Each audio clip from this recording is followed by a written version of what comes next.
conta uma fábula de muitos anos atrás, onde num museu muito famoso na Europa travava-se um diálogo inusitado.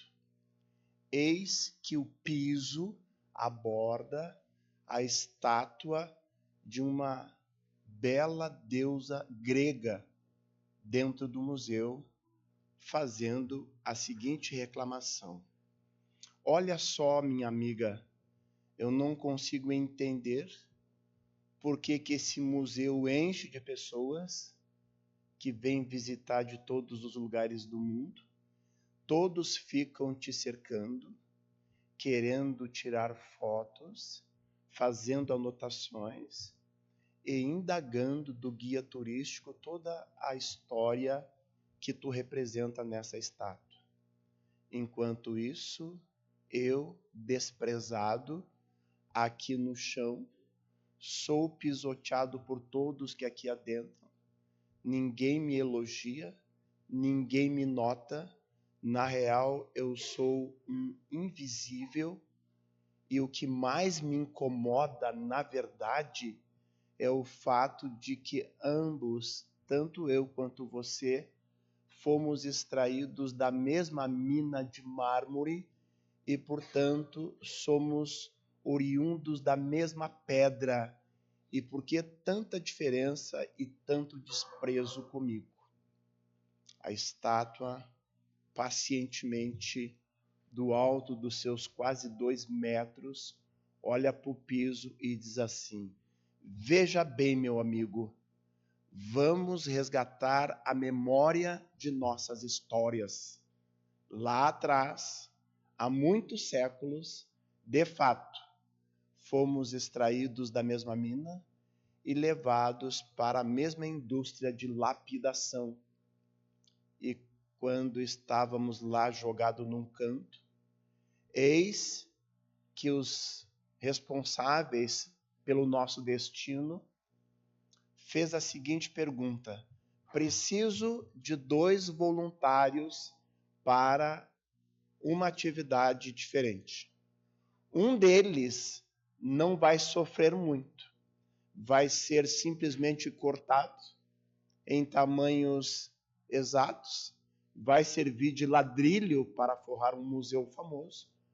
Então não vai ter grande sacrifício e não vai passar por muita dificuldade para alcançar o objetivo final.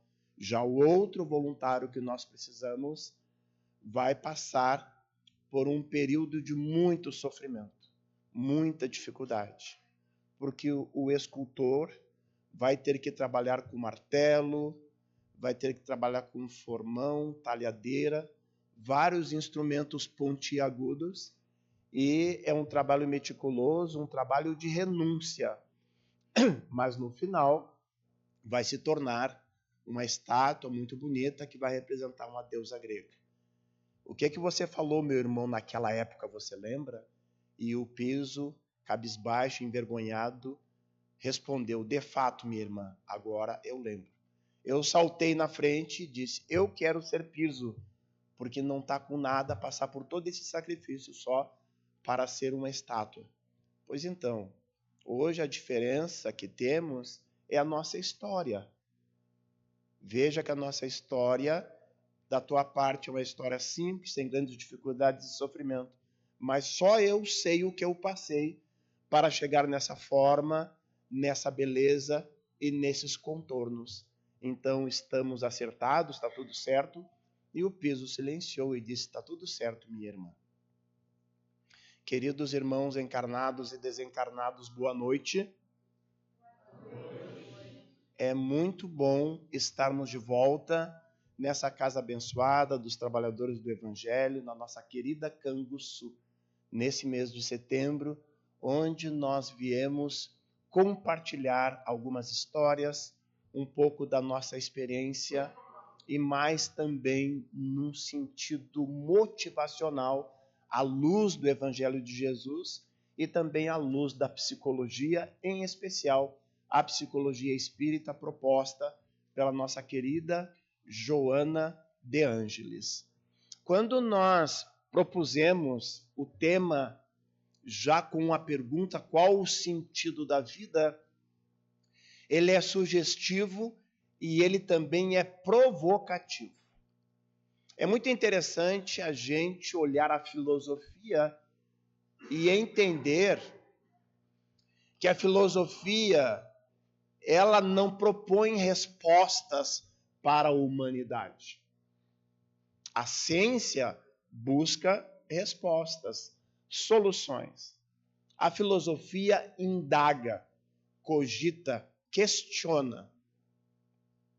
Então, a bem da verdade, o que move o ser humano e o que move a própria vida não são as respostas, meus irmãos, mas são as perguntas. Então, quando se propõe um tema como esse, no Setembro Amarelo, o mês que se faz uma campanha no Brasil e até fora do Brasil em relação à prevenção ao suicídio. E quando falamos em nome da doutrina espírita, nós preferimos e é aconselhável que a gente fale sobre a valorização da vida. Quando a gente valoriza a vida, a gente esquece essa ideia e esse pensamento de ceifar a própria vida e, evidentemente, que a gente acolhe aquelas pessoas também que estão passando por um momento de angústia, de desespero e precisam de ajuda da família, da religião, da casa espírita, dos profissionais de saúde. Sempre ter o cuidado para não subestimar quem está vivendo um momento de dificuldade, em especial a depressão. Ora, se a filosofia ela nos ensina que o que move a vida são as perguntas e não as respostas, de imediato a gente já lembra que a doutrina espírita é filosofia, ciência e religião, né? Então, qual o sentido da vida? Cada um de nós precisa ter uma resposta muito pessoal para essa pergunta. O sentido da vida é diferente para cada pessoa. E mais, meus irmãos, o sentido da vida ele é diferente em cada fase de nossas vidas. E é por isso que muitas vezes a gente se perde e cai num vazio existencial porque a gente se agarra, se gruda em fases que já passaram e a gente não saiu de lá. Tem uma música, eu acho que é meio tipo rap, mais ou menos, alguma coisa assim, e ela é boa para cantar, mas tem que ter cuidado para não mergulhar na vibe da música que diz assim, que tempo bom que não volta nunca mais. Não volta, o tempo não volta. Chico Xavier já nos ensinava, tudo passa, mas tudo mesmo. As coisas que não são boas passam e as coisas que são boas também passam. Ainda ontem atendi no consultório uma moça de 51 de idade trazendo um grande sofrimento porque ela ainda está paralisada nos seus 16 anos, em vários aspectos. E ontem foi a nossa 5ª sessão e no começo ela trazia essa queixa de uma dificuldade que ela tem para lidar com a vida que gira em torno dela hoje. E já deu para constatar que aquilo estava ligado à fase da juventude dela. Na medida que a terapia foi avançando, ela veio trazendo fatos novos e ontem aprofundou a questão dessa fixação que ela sofre na sua adolescência e no início da sua juventude. E já tem mais de 50 anos. Ora, então o sentido da vida para um adolescente de 16 anos é um sentido. E que até pode se estender aos 20, aos 25. Quando chega aos 30 anos, a vida exige que se mude o sentido. Afinal de contas, tudo vai mudando na nossa volta, no nosso entorno. A começar pela responsabilidade. Sentido da vida também é um tema que nos conduz a indagar outras questões que, em certa medida, são sinônimos. Mas se a gente aprofundar, a gente consegue lançar um outro olhar, tipo propósito. Só é possível viver com saúde mental, com boa perspectiva e motivação para acordar amanhã de manhã, se a gente tiver um propósito. Outra pessoa trouxe uma queixa, faz mais ou menos um mês atrás, trabalhou 45 anos numa empresa, entrou como estagiária, está com 60 anos, entrou com 15 anos e se aposentou agora. E não está suportando ficar em casa. Está passando horrores de dificuldade para ficar em casa, porque trabalhou 45 anos, dedicou a sua vida integral ao trabalho 45 anos. Era o propósito de vida dela até se aposentar. E agora? Então a gente precisa ampliar o olhar sobre a vida. E a doutrina espírita, por excelência, nos responde algumas perguntas que a filosofia traz desde sempre. Quem somos? O que nós estamos fazendo aqui? E depois disso aqui, o que tem? Para onde vamos? Então veja que beleza a nossa doutrina que indaga como em filosofia, responde como ciência e repercute na condição moral, espiritual da criatura humana. Ora, já que sabemos que somos espíritos imortais, é bom lembrar que nem esse bebê que está compartilhando a palestra comigo, nem mesmo ele é marinheiro de primeira viagem. Nós não somos marinheiros de primeira viagem. E olhando dessa perspectiva, muda tudo daí. Porque tem coisas que a gente cata, que a gente perquire, que a gente aprofunda com a sonda da investigação e não consegue achar motivo e justificativa para a vida ser tão dura com a gente, às vezes. Mas vamos ser justos. O símbolo da justiça é uma balança. E a balança propõe equilíbrio. Será que a gente questiona, indaga, pergunta e se invoca? Por que a vida às vezes é tão generosa com a gente? Eu sou um privilegiado na vida por tudo que a vida me ensinou, por tudo que a vida me deu, por tudo que a vida me proporcionou. Então, muitas vezes, até meus próprios irmãos consanguíneos vêm me fazer um elogio ou fazer um comentário, não sei o que, fulano, beltrano, a vida é isso, a vida é aquilo, cristal. Eu digo, olha, meu querido, eu olho a vida da seguinte forma, eu sou um privilegiado e tem muita coisa boa na minha vida.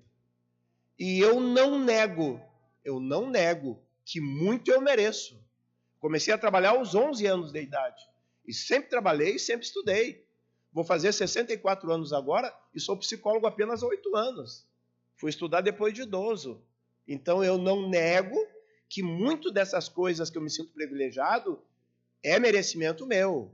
Entretanto, tem um monte de coisa que eu não fiz nada e aconteceu na minha vida. E o que eu atribuo isso? Eu atribuo muitas vezes, comparando duas pessoas que são esforçadas, que são dedicadas, etc e tal, e lá pelas tantas a vida de uma é dura e a vida da outra flui. Até eu costumo colocar assim, para mim, a vida foi uma mãe amorosa, uma mãe de leite, uma mãe generosa para mim. Mas para muitas pessoas a vida é madrasta. Com todo respeito às madrastas, é mais simbólico, estereótipo. Mas tem pessoas que a vida judia. Eu mereço, eu me esforcei. Tá, e os outros? É só tu que merece? Só tu que te esforçou? Trocentas pessoas caminharam comigo nos bancos escolares, universitários, e por onde eu andei, concurso público, caminharam comigo e não chegaram onde eu cheguei. E muitas chegaram e foram adiante. Por quê? Porque tem coisas que a gente só entende olhando sob a perspectiva da reencarnação. E por isso não somos marinheiros de primeira viagem. Mas estamos aqui para fazer esta jornada, esta existência. Então, ao mesmo tempo que sim, a gente olha para trás para entender a vida, e se olha para trás para entender essa vida desde o berço, e às vezes é necessário olhar no invisível aos olhos físicos outras vidas para entender alguns porquês da vida. Mas temos que ter o cuidado para não ficar fixados no olhar do passado. Porque o ensinamento diz, a vida só pode ser entendida se olhando para trás. Mas a vida só pode ser vivida se olhando para frente e andando para frente. Viktor Frankl, um psiquiatra austríaco, esteve no campo de concentração do nazismo por 4 anos consecutivos. Comeu o pão que os nazistas amassaram e todos aqueles milhões de pessoas que sofreram o holocausto do nazismo. E esse médico, Viktor Frankl, ele ficava observando como as pessoas se comportavam no campo de concentração. Os soldados, os generais, os comandantes, as vítimas, os presidiários, os judeus. Ele ficava observando aquilo o tempo todo, numa perspectiva de um profissional da área de saúde mental. Quando a gente volta lá no nazismo, que começou em 1933 e vai até 1945, no fim da Segunda Guerra Mundial, quando a gente olha lá atrás, a psicologia era algo muito nascente ainda, como ciência reconhecida e como profissão. Só para se ter uma ideia, no Brasil, a psicologia foi reconhecida como profissão quando eu nasci, em 1961, muito recente. Então, na época desse psiquiatra, o psicólogo era o próprio psiquiatra, que tratava mais especificamente do diálogo com os pacientes e cuidava de uma forma geral da saúde mental, tanto na psicoterapia quanto na psiquiatria, na medicação e etc. Então, já que ele conhecia essa área do comportamento humano, ele ficava observando tudo que acontecia ali, embaixo do sofrimento. Porque ele também era presidiário, ele também era submetido a todas as dificuldades atrozes que os nazistas impunham para aquelas pessoas discriminadas da sociedade. E, dentre outras coisas, ele observava que alguns soldados não tinham convicção plena daquelas maldades que eles faziam. Mas eles estavam submetidos a um regime, tinham alguma vantagem e corriam o risco de ir contra o regime e trocar de posição. Mas ele conseguia observar aqueles que faziam o serviço da escravidão daquele povo por prazer e percebia aqueles que era um grande sacrifício submeter outras almas humanas iguais a eles, soldados, àquele tipo de tortura. Mas ele também observava o comportamento daquelas pessoas escravizadas. E muitas viviam por viver como um bicho no rebanho, como uma res no rebanho. No fundo do poço, evidentemente, entristecidos, maltratados, famintos, com todo tipo de sacrifício que viviam. A ponto de muitos se lançarem ferozmente contra os soldados para serem mortos. Se lançavam nas cercas de arame farpados e outros tipos de situações que tinham, voluntariamente se atiravam nessa condição que era praticamente uma garantia de morte para sair daquela tortura. Então ele ficou pensando e analisando e refletindo. Como viver um dia de cada vez, com vontade de viver, nessa situação de intenso sacrifício que nós estamos vivendo. E ele começou a pensar mais ou menos assim: bom, aqui no campo de concentração nós vivemos um tipo de sacrifício. Mas se a gente olhar a humanidade em geral, ninguém escapa de algum tipo de sofrimento. Se eu falei sacrifício, eu queria falar sofrimento. No campo de concentração, estamos vivendo um tipo de sofrimento. Mas se a gente observar a humanidade em geral, ninguém escapa de algum tipo de sofrimento. Ou seja, ele deduziu que o sofrimento é inexorável, é inescapável, é impossível passar pela vida sem sofrer. E o que a doutrina espírita nos ensina basicamente sobre isso? Que nós somos espíritos imperfeitos, estamos na estrada da evolução, habitamos um planeta bem atrasado, um planeta de expiações e provas, e a dor, e o sofrimento, e os reveses fazem parte desse mundo, dessa jornada, dessa fase da evolução espiritual. Faz parte. Quer ver uma pergunta que não quer calar? E basicamente 99% das pessoas têm a resposta na ponta da língua.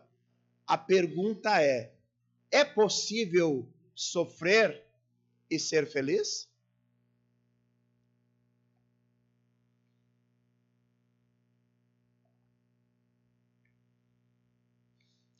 A resposta é óbvia. Não é possível sofrer e ser feliz. Mas essa resposta é óbvia se a gente olhar numa perspectiva da lógica. Mas a lógica divina, a lógica espiritual, a lógica psicológica, a lógica emocional, não é a mesma lógica da matemática. A lógica psicológica não é a mesma lógica da matemática. Tanto que a matemática é uma ciência exata. E se nós temos uma das áreas da ciência menos lógica, é exatamente a psicologia.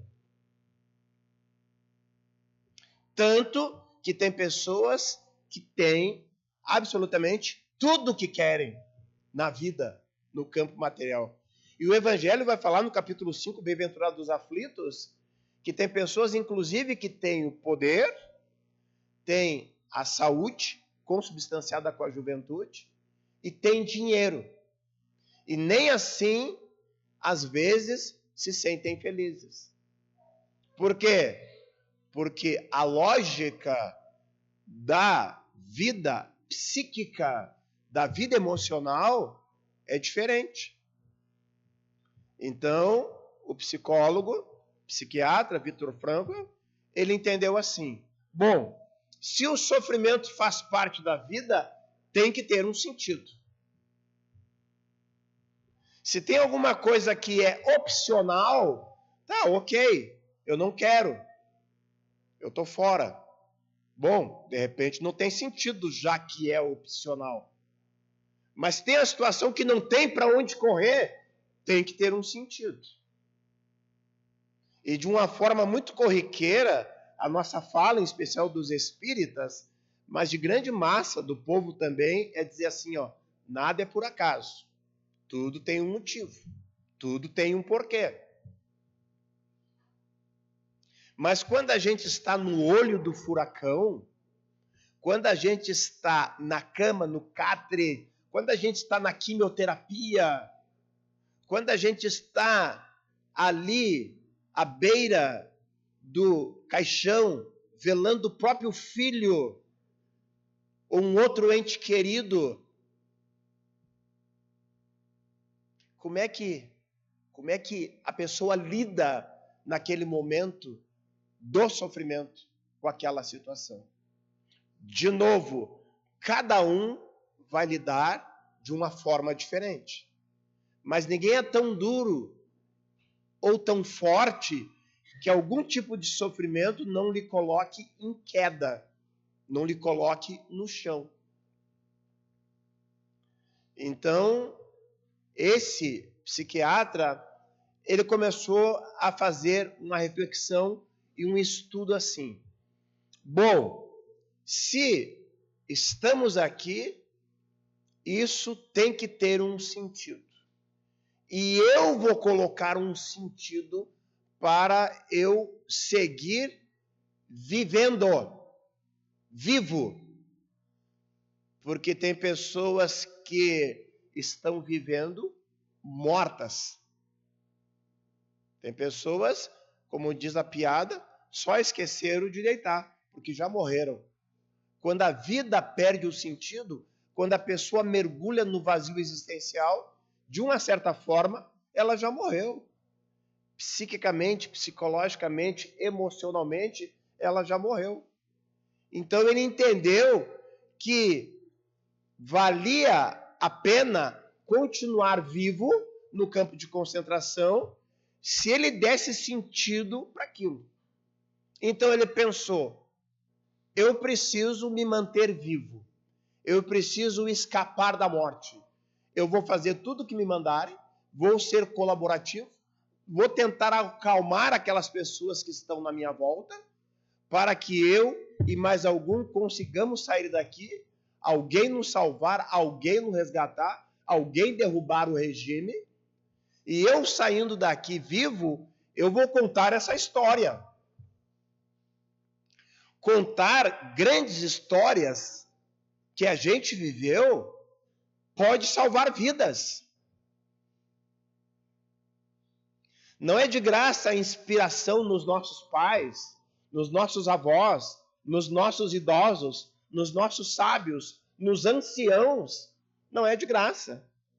Porque a história de vida deles é a inspiração para a gente enfrentar as vicissitudes da vida.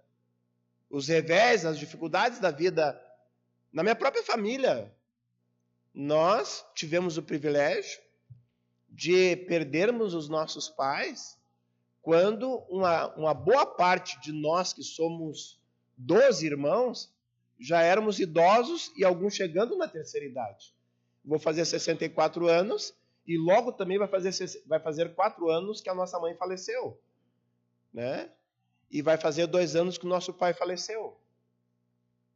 Então, muitas vezes, quando algumas irmãs minhas passam por dificuldade de saúde, principalmente, elas evocam a figura da mãe.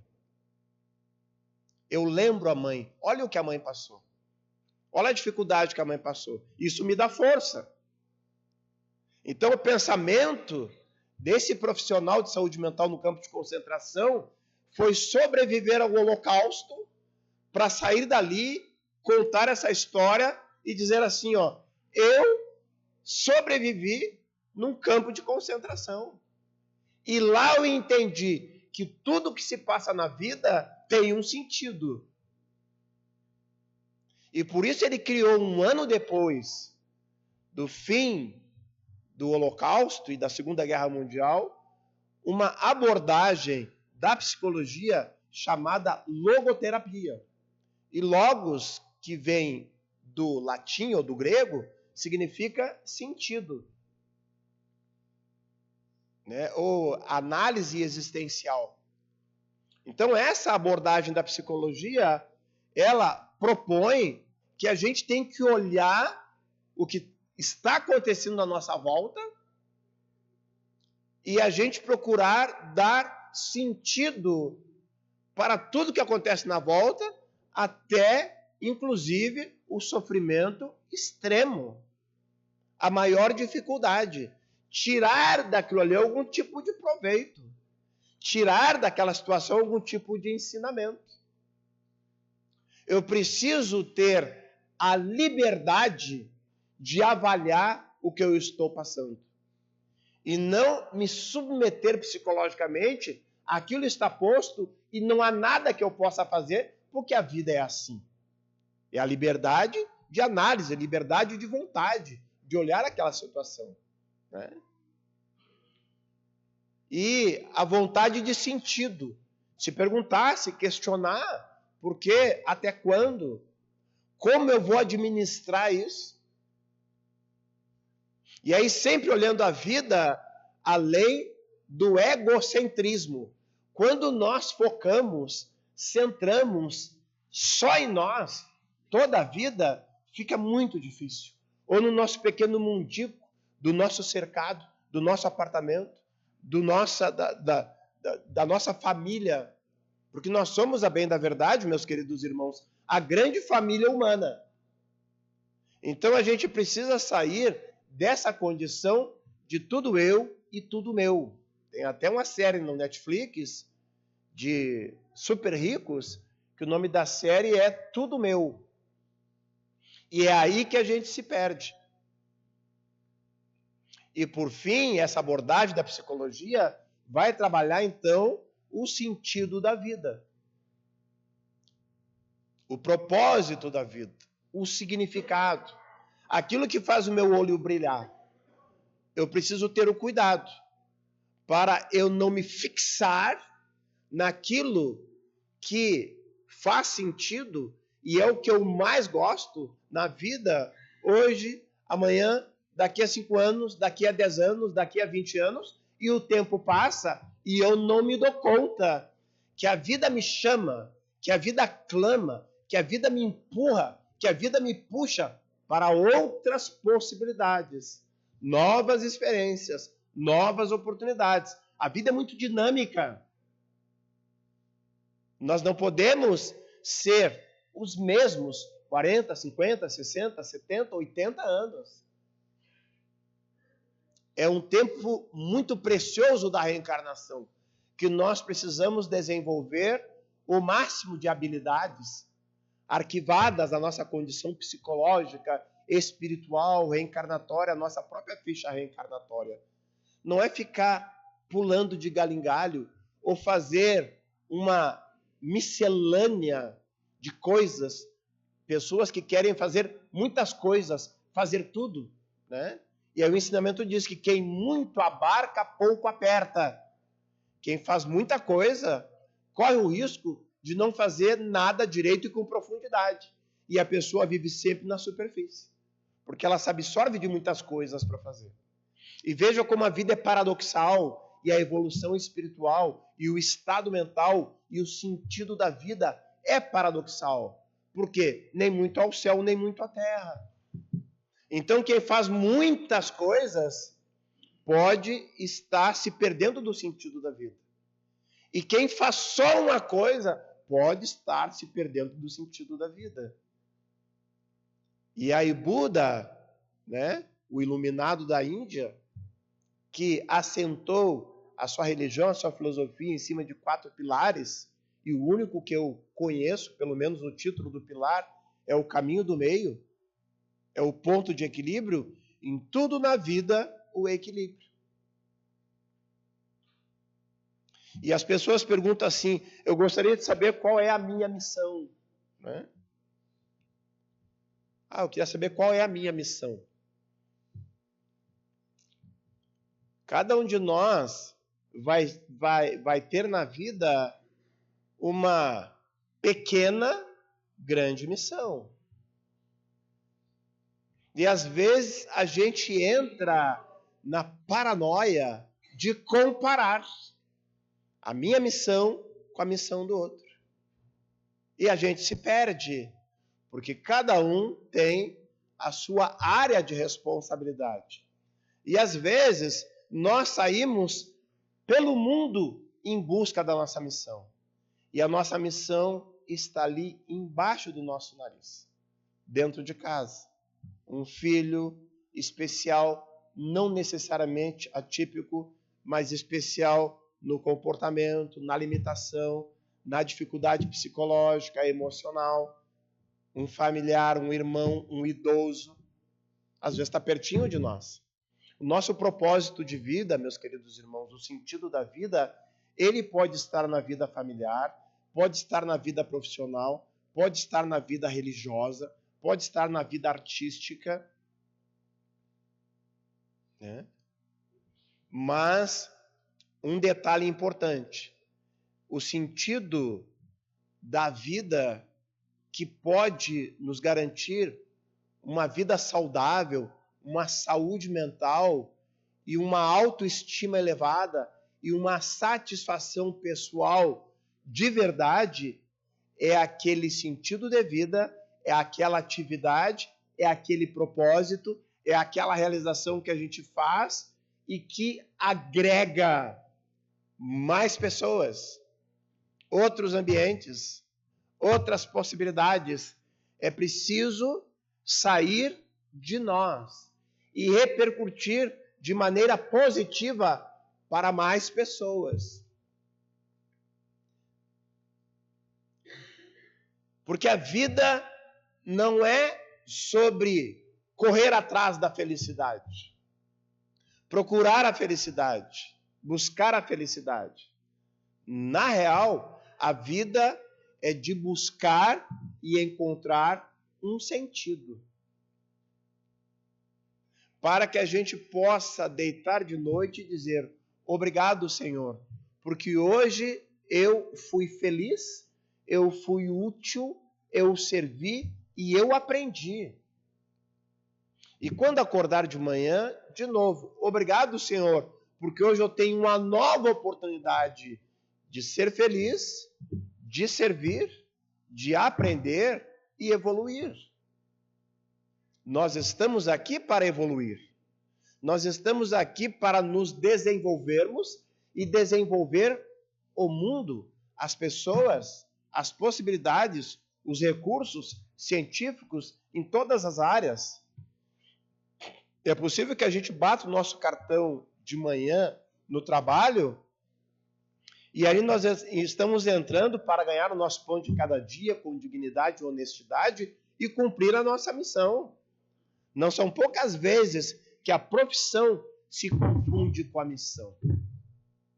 Mas além da profissão, além do trabalho, além do salário, existe vida fora dali.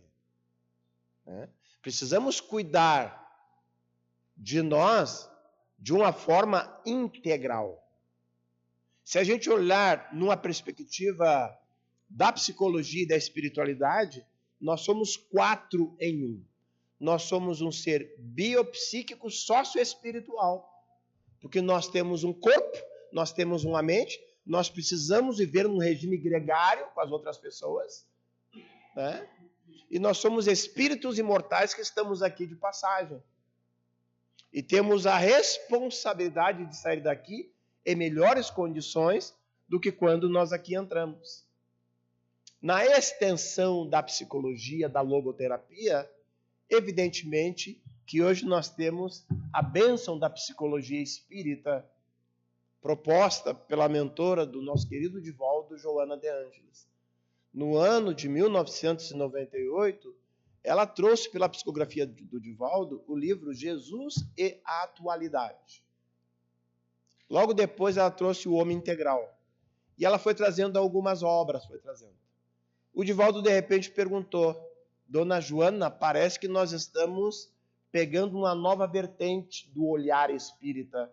E ela disse: sim, meu filho, nós estamos trabalhando a partir de agora com a psicologia. Vamos oferecer para a humanidade uma psicologia à luz da doutrina espírita. Lá pelas tantas, alguém perguntou na volta: mas a Joana de Ângeles, ela foi psicóloga para poder propor uma psicologia?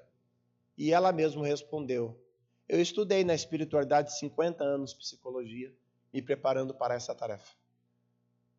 E fez pesquisas profundas nos 2 planos da vida, nos anais das universidades do mundo e nos arquivos das grandes universidades no plano espiritual, entrevistando, indagando, estudando e pesquisando todos os grandes psicólogos e psiquiatras que passaram pela humanidade, inclusive Freud, Jung e outros.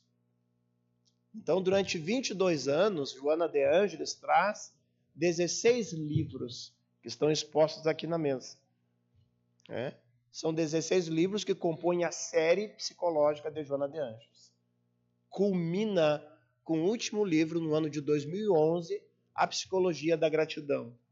Mais um livro de destaque nessa coleção é o livro que está classificado como a 11ª obra, que é do ano de 2000. Jesus e o Evangelho à luz da psicologia profunda. E nesse livro, a Joana vai nos mostrar Jesus como o psicoterapeuta por excelência.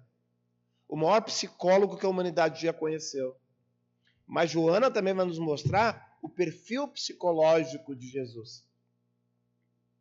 E daí a gente vai conseguir olhar, porque ela repassa nesse livro, Jesus e o Evangelho, ela repassa os 28 capítulos do Evangelho segundo o Espiritismo e vai compondo uma perspectiva psicológica de como é que Jesus agia em cada circunstância, em cada situação. E ali ela traça razoavelmente um perfil inspirado na psicologia analítica de Carl Gustav Jung, como é que era a psique de Jesus. Como é que era o comportamento de Jesus, à luz da psicologia.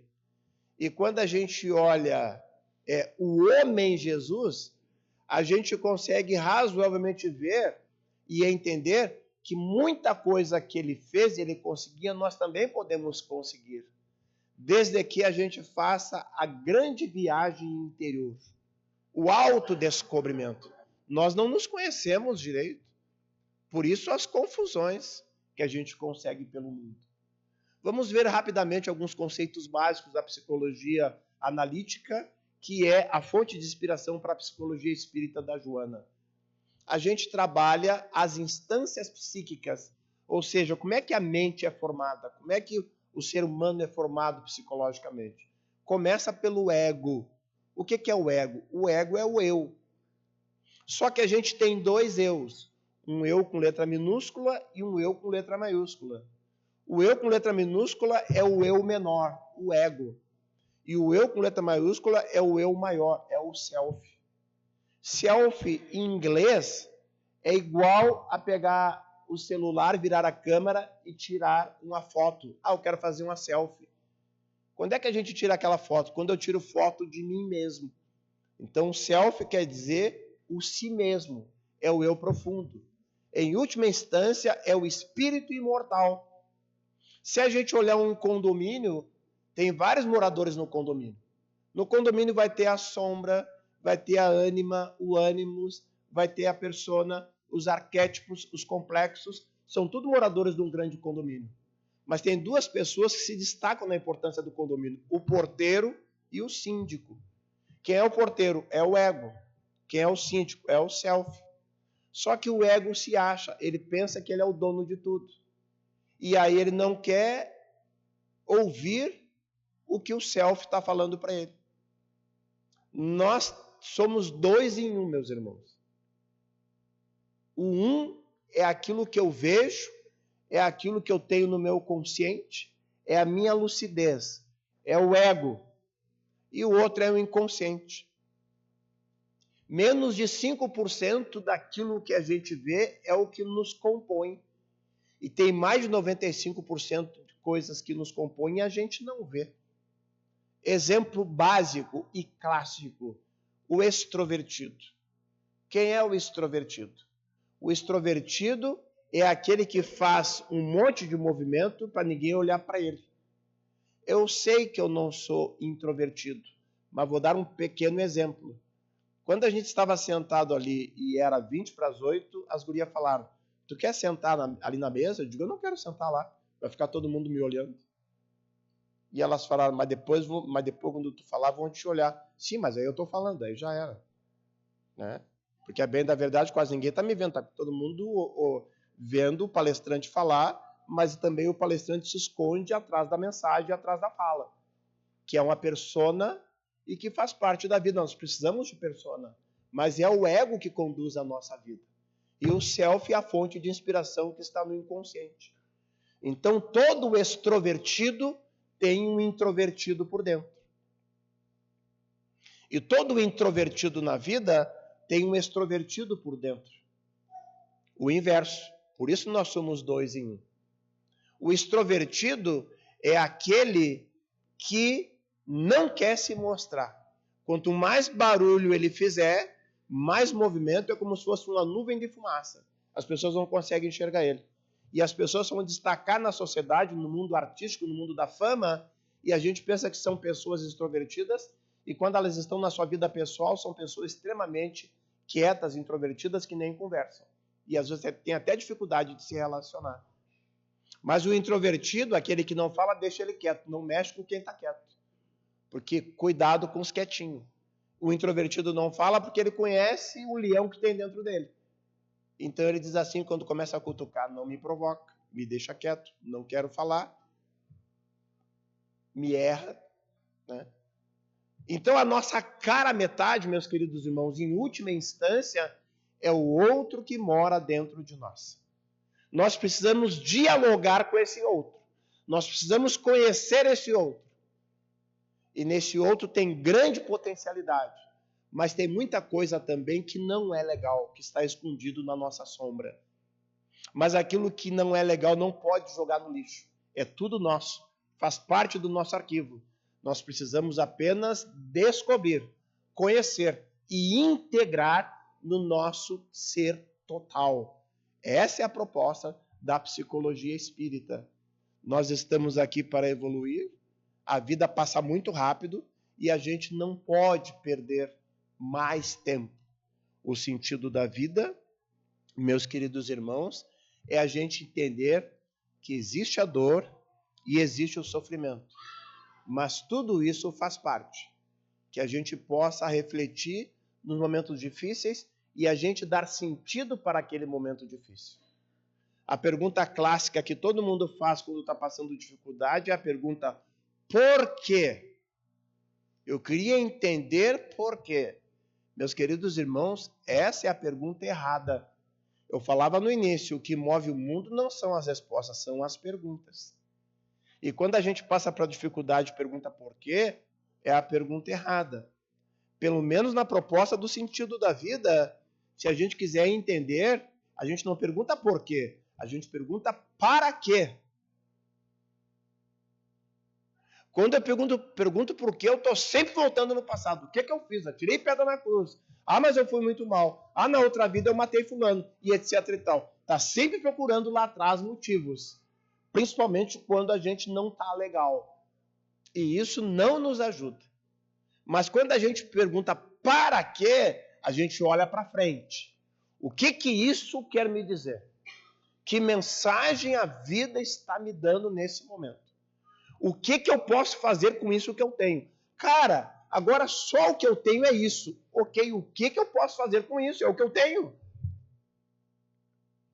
Viver de realidade. E a realidade é diferente para cada pessoa. Não compara. Não compara que dá confusão. Já estamos encaminhando o encerramento das nossas reflexões e da nossa fala na noite de hoje. Mais uma mensagenzinha final é provocativa. É provocativa, mas muito significativa e com muito sentido. Nós podemos até combinar que quando eu vou fazer essa reflexão, isso efetivamente vai nos dar o primeiro e maior grande sentido da vida. E o resto a gente vai aprendendo com o andar da carruagem. Então a pergunta é possível sofrer e ser feliz? Eu ouso dizer que sim, é possível ser feliz. E ouso oferecer uma prova disto. Observamos uma gestante, já vencendo os 9 meses. Lá pelas tantas, ela diz assim, preciso ir para o hospital. E alguém leva ela para o hospital. E ela começa a sentir dores. Olha a dor aí. Começa a sentir dores. E ela entra em trabalho de parto. E ela vai para a sala de parto. E ali ela passa por um sofrimento agudo. A maior dor humana, física, é a dor do parto. Quem sente? A mulher parturiente que vai dar à luz. E veja que coisa interessante, a maior dor do mundo emocional é a dor da mãe quando perde um filho. Ora, essa mulher no trabalho de parto, sofrendo aquelas dores atrozes, que o seu corpo se abre para nascer um novo ser, ela banha o seu rosto de lágrimas. Que lágrimas são aquelas? Não há a menor dúvida, são lágrimas de dor e sofrimento. O obstetra, a parteira, os assistentes vão ali, dão aquele acolhimento e dá a luz para um novo ser no mundo. E quando o pessoal da assistência levanta essa criança e a criança chora, e aqui um detalhe, no parto, ambos sofrem, ambos sentem dor. Não é só a parturiente que sente dor, o nascituro também sente dor. Primeiro, porque tem que passar pelo canal da mancha com baita de um cabeção, tem que afinar a cabeça, nasce que nem uma berinjela, e depois que a cabeça vai se formatando. Acha que isso não dói amassar a cabeça? Claro que dói. E depois, sabe por que ele chora? Ele chora porque é a primeira vez que os pulmões dele funcionam. Eram duas bexiguinhas murchinhas, e quando ele vê o ar do mundo, ele tem uma engolfada de ar, abre os pulmões e dói os pulmões. E por isso ele chora. Quem nasce também já nasce sofrendo. Mas assim que a criança chora, a mãe entra em êxtase de alegria e felicidade. E aumentam as lágrimas no seu rosto. Aí eu faço o desafio. Eu quero que alguém me separe no rosto dessa mulher as lágrimas que são de sofrimento e as lágrimas que são de felicidade. Porque elas estão misturadas. Antes da criança nascer, eram lágrimas de sofrimento. Agora que ela deu à luz, são as lágrimas de felicidade. Está tudo misturado. Será que alguém consegue separar as lágrimas? Não consegue. E por isso é possível sofrer e ser feliz. Que Jesus nos abençoe. Muita paz, meus irmãos.